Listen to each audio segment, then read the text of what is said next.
Fuck is up, gamers? It's your boy The Goods. We're here for episode number 33 of Phoenix Wright Ace Attorney.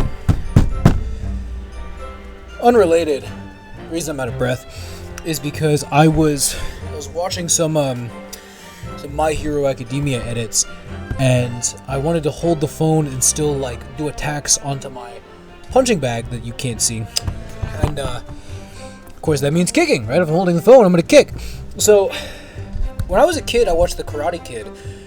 And there's that scene where he's practicing the kicks on the pole at the beach or whatever, where he's like crane posing on that wooden pole at the beach. And my understanding, I could be completely wrong, but my understanding was that he would crane pose, and you would expect him to kick with the leg that is raised. So he's standing on his right leg, the left leg is raised, and you would expect him to kick with the left raised leg, but he kicks with the right leg. He jumps, and with the leg that he's balancing on, he jumps on one leg, kicks, and then lands back on that same leg. And I have wanted to do that forever. I was like, that is the crowning jewel achievement that I want to be able to do in terms of physical ability. And I could never do it, and I still can't. But I can feel the mechanisms in my body turn. I've leaned out enough. Obviously I'm still a big guy, but I've leaned out enough that I can feel things happening. I just don't have. I'm too heavy still, and my leg muscles aren't developed enough to do what I need to do. So back into the game we're playing. I need to press statement number 4. Hold it. You were there longer than you expected to be? I had some difficulties in capturing the subject's form correctly. As I removed the mask, the mouth of the cadaver fell open, and I had some problems with the chin. Dare I ask? The man had been dead for a short while already, you see. His muscles were relaxing, and consequently his chin would not align itself correctly. Oh dear, what a horrible thought! Under normal circumstances, I would have an assistant with me. However, that night I was alone, and as a consequence, I missed my preferred window of time. What do you mean?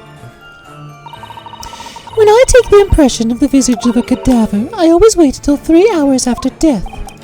Why 3 hours? Is that amount of time significant? It is because of rigor mortis. Wriggly mortis? Jesus. Is the name given to a phenomenon that occurs in recently deceased bodies. As a rule, 3 hours post-death, the muscles in the body begin to stiffen. By approximately 10 hours post-death, the entire body is completely rigid and inflexible. And then from that point on, the muscles slowly start to revert back to their relaxed state. The effect is often used to estimate the time of death when a body is discovered. Well, that was an education, if a slightly scary one. As the mademoiselle says, rigor mortis commences 3 hours after death, and it starts in the jaw. I see, so that's why you wait. Before that time, the mouth falls open, and it is very difficult to do my work. Ugh, it's getting hard for me to do my work with all this talk of corpses. Okay, so I need to say that it's significant, so she will amend her testimony. The information about rigor mortis that you just shared with us, would you mind including it in your formal testimony? I believe it could be significant, you see. Of course, I do not mind at all. I can't help but feeling that after this latest topic, the atmosphere in the courtroom has become extremely grave. This is no time for jokes, Miss Susato. Madam, kindly amend your testimony as discussed. Yes, sir. Okay, so now I present the killer's autopsy report. Which... yeah, sure, whatever. Objection! Objection! You're full of shit! I'm bad up to spells. I have here an autopsy report that was filed 10 years ago now. It confirms the death of the professor following his execution at the gallows. And is that a problem? I believe it is, because your testimony and a particular detail in the report completely contradict one another. Qua? Are you going to explain yourself, my Nipponese friend? According to her testimony, Madame Tuspels was creating her wax impression just before dawn, and at that time, rigor mortis had not yet set in. Am I correct so far, madam? You are, yes. As I said, the stiffening of the jaw is the first sign of rigor mortis, 2 to 3 hours after death. But the man's chin was limp, so he cannot have been dead for a long time.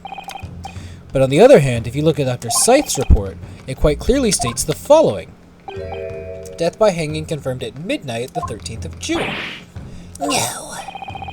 If the professor indeed died at midnight that day, then by the time you were sculpting his face, rigor mortis would already have set in. Yes, you're right. The chin, it would have been completely stiff. In other words, this report is wrong. Objection! No coroner makes mistakes when recording the time of death. The very idea is absurd. In that case, there's only one possible conclusion. The execution didn't actually take place at the stated time. Impossible! Bullshit. Order! Order! Counsel, this is beyond folly! Not only do you indict the author of the report, Dr. Scythe, but you also implicate members of staff at Barclay Prison where the execution took place. My heck! Extraordinary! No. My learned friend appears to have overlooked one very crucial fact. What fact? The professor died that night, without question. He did? Of course he did. I moved the man's limp jaw with Objection! Yes, the professor died that night. But what if he didn't die at the gallows? Didn't die it? Are you insane? What exactly are you suggesting did happen in that case? It's almost impossible to believe, but it would explain the link between Dr. Scythe, the professor, and that one other person of interest. I have evidence that will explain exactly what I'm suggesting happened that night. Counsel, present the evidence at once! Okay, so the 10-year-old article. What? Oh, I understand. He was still alive. They were gonna bury him alive. What happened that night is written very plainly in this newspaper article. Executed criminal returns in the dead of night at local cemetery. You're suggesting it was a corpse coming back from the dead now? Well, if this article is to be believed, yes. The professor, assumed dead following his execution, emerged from his grave and was killed again. Don't be a fool. That's simply a rumor published by the gutter press. Can you be certain of that? Are you serious? The point is the article says there was a witness to what happened. My word, yes indeed! Mary, the young man who stole into the cemetery by chance that night. Objection! Of course there was a witness. The story didn't write itself, but obviously the man made it all up. And in any case, this was 10 years ago now. There would surely be no hope of finding him. Objection, stupid head. On the contrary, my lord, we know this witness well. What? Are you suggesting, counsel, you have identified the person in question, that you know who claims to have seen these utterly incredible events take place? Yes, my lord. In fact, you could say he's right here before my very eyes. You substantiate your latest claim now then, counsel. Who is the alleged witness? Take that! The man in question is Mr. Enoch Drebber. Drebber. The previous witness? The special exhibit in the House of Horrors at Madame Tuspel's Museum of Waxwork recreates that decade-old scene in great detail. The condemned criminal emerging from the grave, and beside the tomb, a young man with a lantern stumbling upon a terrifying sight. And that young man is a 10-year younger Mr. Enoch Drebber! Gosh, she's such a baddie. Look at Madame Tuspel. Order! Order! Order! Surely not, counsel. Drebber was there in Lowgate Cemetery. What does all this talk about Mr. Drebber? Is the name significant? Of course, Madame Tuspel doesn't know, does she? Yes, it's extremely significant, madam. To your situation as well, in fact. What situation? The theft of the Professor waxwork from your museum some days ago was perpetrated by the very same man. Oh, But that would mean... Madam to spells. It would appear you know the name Enoch Drebber. Yes, I know it. But from long ago in the past. What? Oh my! Good gracious! Explain yourself! Tell us everything you know! Yes, of course. Don't make her testify again. There we go. Just speak. The story of the young man and the terrible sight he witnessed in the cemetery 10 years ago was published in every single newspaper in London and throughout Great Britain. However, in all of the articles, the witness was simply described as a certain young man. No details were published about his identity. His name was never revealed. That is, apart from in one newspaper. The Daily Circus. It is the paper from which comes the article I've already shown the court. You're saying that his full name was only publicized in that article? Goodness me! Yes, here it is. The university student who experienced this shocking event is Mr. Enoch Drebber, a disciple of science at the University of London and a resident of its student dorms. Unbelievable! When I read the article, I went to meet with the man. His discovery of the condemned criminal coming back to life in the cemetery in the dead of night would make a perfect exhibit for my House of Horrors, whether it was true or not. I see. So you went to meet Mr. Drebber in order to sculpt a waxwork of the man, did you? Exactement. He was studying science at the University of London in those days. He was just a poor student. I paid him £5 to model for the waxwork, and since that time it has been in my museum to recreate the scene of terror from the cemetery. Shit.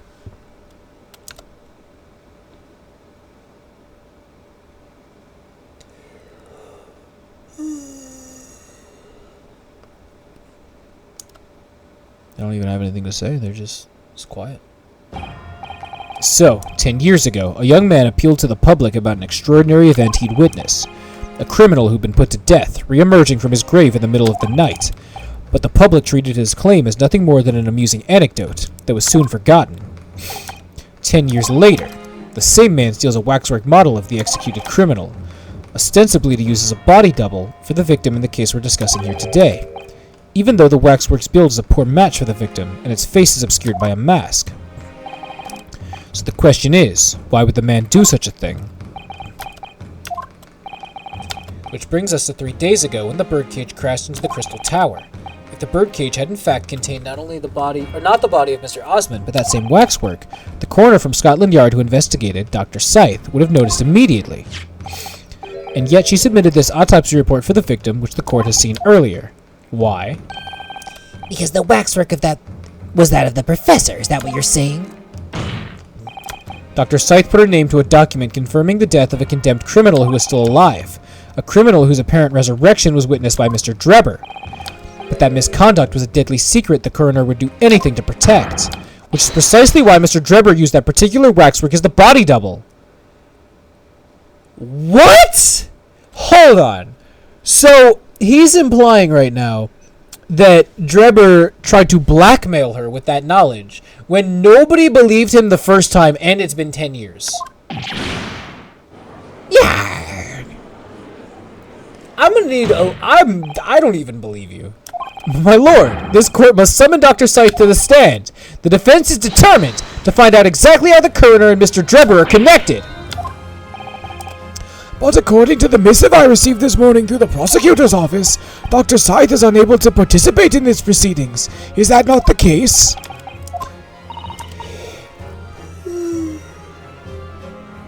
She told us so herself, didn't she? Yeah, we know. You can't do this.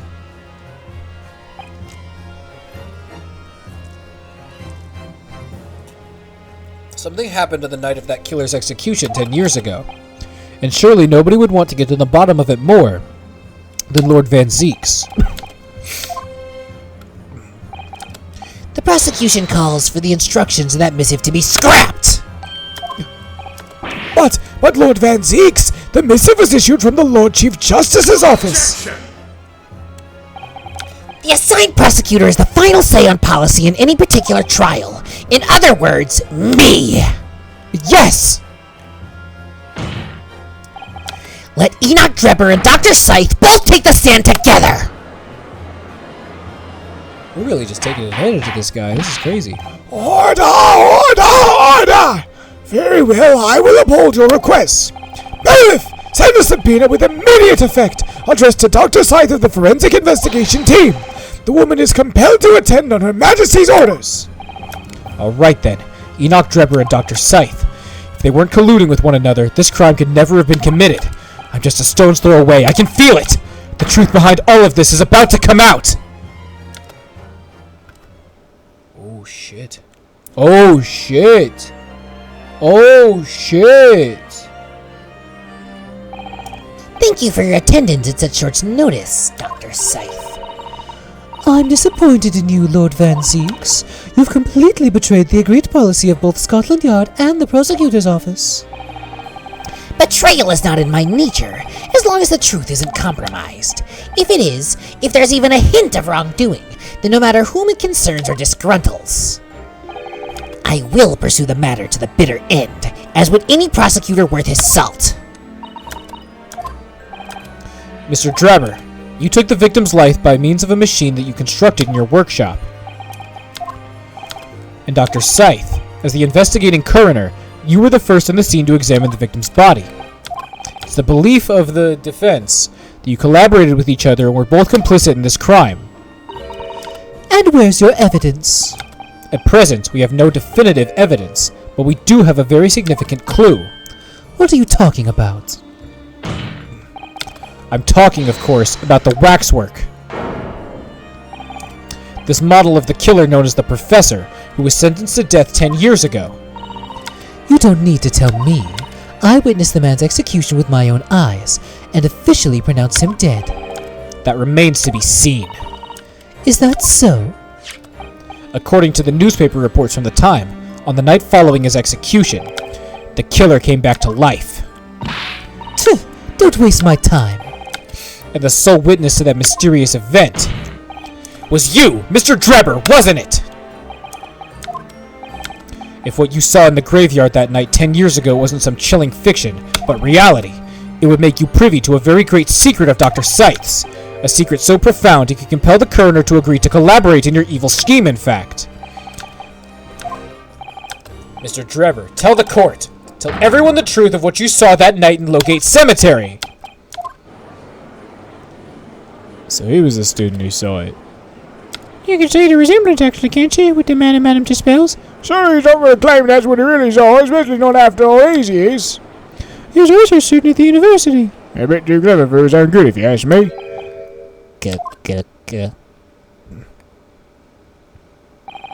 What an interesting twist. When at the time, not one person would take me seriously.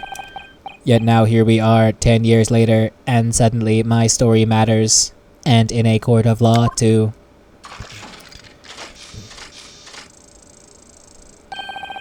Very well then. If everyone so wishes. Let's be frank. I'll tell you the truth of what happened that night, for what it's worth. Ooh. Ooh. Oh, she's mad as fuck. So, Mr. Drebber, your testimony, please, about the events of that night 10 years ago. You will tell the court exactly what you stumbled across in Lowgate Cemetery. Yes, of course. As you wish.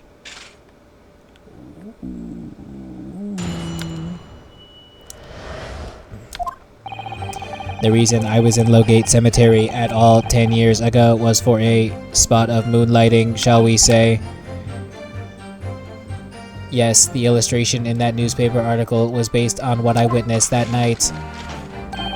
But thinking back now, I realized that I never actually saw the professor. Soon afterwards, I was visited by a young woman who sculpted a model of me from wax. Then I gave up on my dream of becoming a scientist, and it was all because of that newspaper article. What the fuck? Really? Now? Wait a minute! You're claiming you didn't actually see the professor now?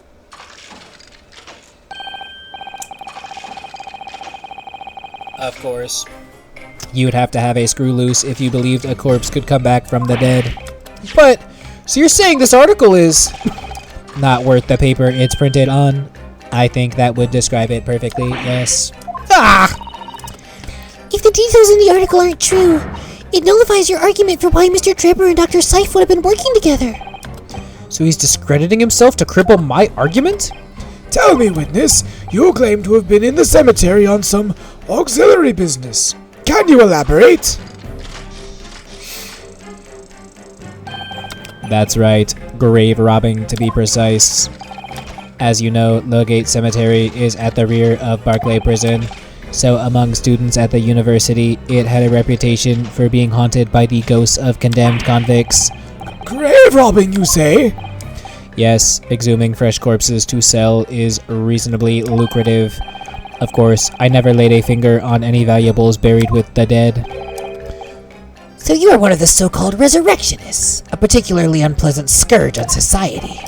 Actually, my fellows and I went by another name, the Repurposers. That is quite beyond the pale. You would invite divine retribution, sir. Yes, well, I think I suffered enough. The Daily Circus eventually unearthed my name and put it in print. It caused me a great many headaches. In the end, I had to leave the university. That was the only paper with the bad grace to identify me unambiguously, I might add. I see. Out of interest, who drew the illustration for this article? Ah yes, that was the reporter who exposed me. He sketched that right in front of me as I described the scene. Obviously, as time ticked on, I bitterly regretted what I'd done, claiming to have seen something I never truly saw. Foolish, very foolish. Well, counsel for the defense, you may proceed to the cross-examination now. At once, my lord.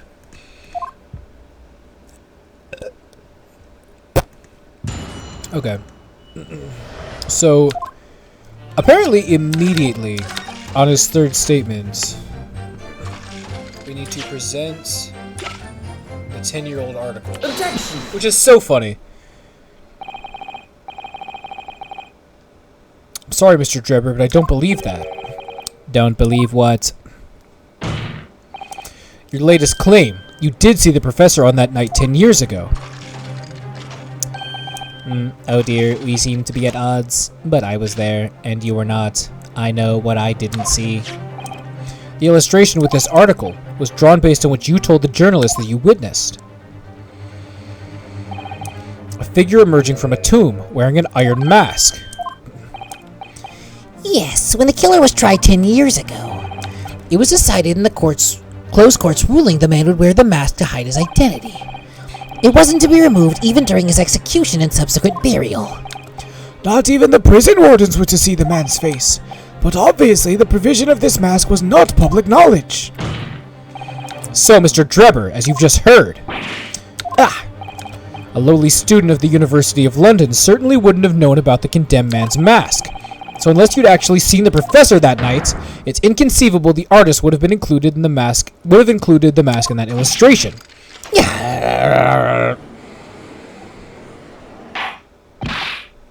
Order! Order! Well, Mr. Drebber.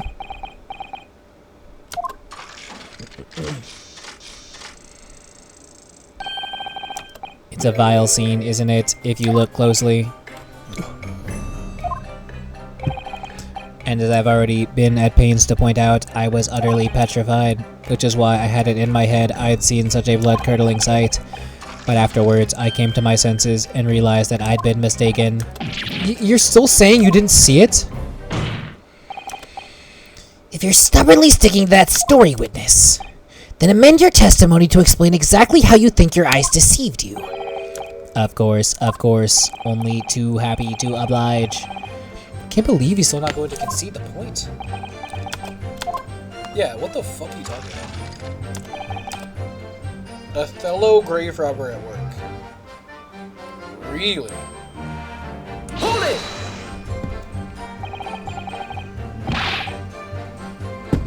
Fellow grave robber? What are you talking about? Yeah, what the fuck are you talking about? Well, I wasn't the only one busy in the cemetery that night, you know. Other body snatchers were at work. Of course, when I saw one emerging from the hole he dug, my heart had very nearly stopped. Of course, when I saw one emerging from the hole he dug, my heart very nearly stopped. So that's the terrifying sight I actually saw, you see. You're claiming it was just another student on equally insalubrious business as yourself. Many of the medical students would wear metal masks to protect them from bacteria during dissections. Clearly the fellow was using such a mask to protect his anonymity, wouldn't you say? But there's more to the story, isn't there? In the next second, a gunshot rang out suddenly from behind. The bullet pierced the resurrected man's chest, whose breath then stilled once more. We might assume that the sexton discovered the miscreants at work, perhaps, and fired upon one of them. If a gravedigger had shot someone in the cemetery, I think it might have been rather big news, my lord. Ah, yes, well... Oh. Excuse me! You need to explain yourself. Madame Tuspels, don't take it out on Mr. Sholmes. Oh, shit. Oh la la, pardon. I was lost in my thoughts. Would it be fair to say that Mr. Drebber's last remark was significant to you in some way? I thought it was a little strange, that's all. How Monsieur Drebber could claim this now. If you don't mind me If you don't mind me saying, madam, what are you talking about? Well, when I met you 10 years ago at your university dormitory, you recounted to me about your adventures in the cemetery, no? Including the gunshot. Stop. You might want to watch your tongue, you know. Ooh. Have a care, Drebber. That's no way to speak to a lady! Please, Madame Tuspels, carry on. Yo, he was about to whoop his fucking ass. He was like, you watch how you speak to her. Of course. According to what Monsieur Drebber told me at the time, he did hear a gunshot from behind him, and the bullet hit the condemned man. I said nothing of the sort.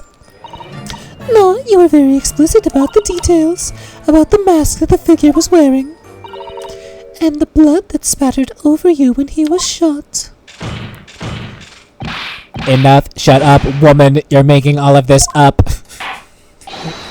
That will do! Mr. Drebber! Yes. You refute the account just given by Madame Tuspels? I have no recollection of ever saying those things. Come on! Do you really expect us to Control yourself, counsel! I will not permit baseless accusations in my courtroom. Right. Under the circumstances, I think it best that you supplement your testimony with a statement to clarify your position on this witness. Very well. Van Zeke's about to whoop his ass. He's ready. There was no gunshot from behind me at all, nor spattering of blood.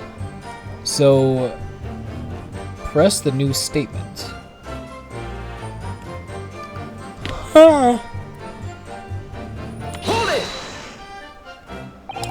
Yeah, Madame Tuspels has testified you told her about both of those details. So, what we're supposed to do...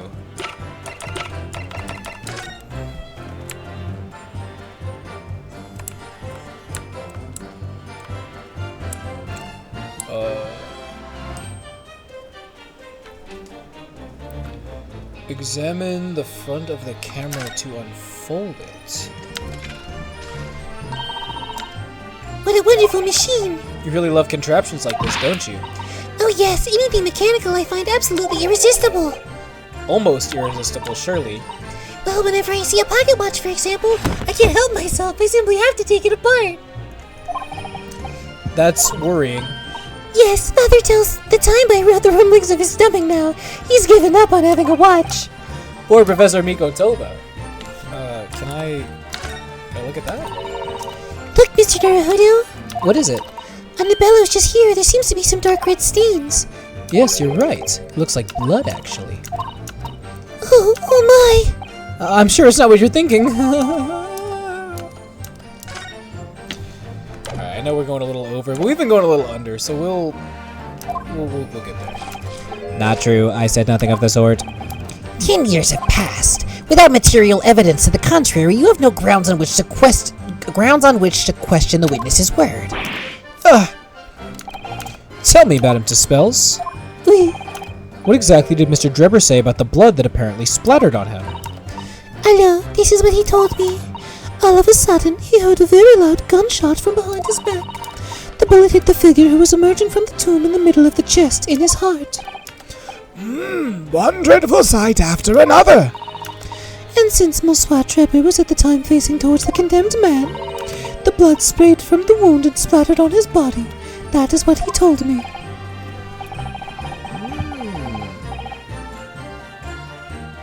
So, it's not an experience you'd ever forget. Precisely, and I didn't forget it because, as I've already said, it never happened in the first place.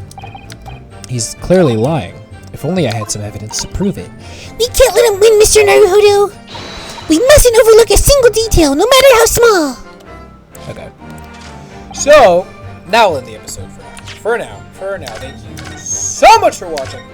I will see you next time where we press on and do what we need to do. For now, I'm gonna get the fuck up out.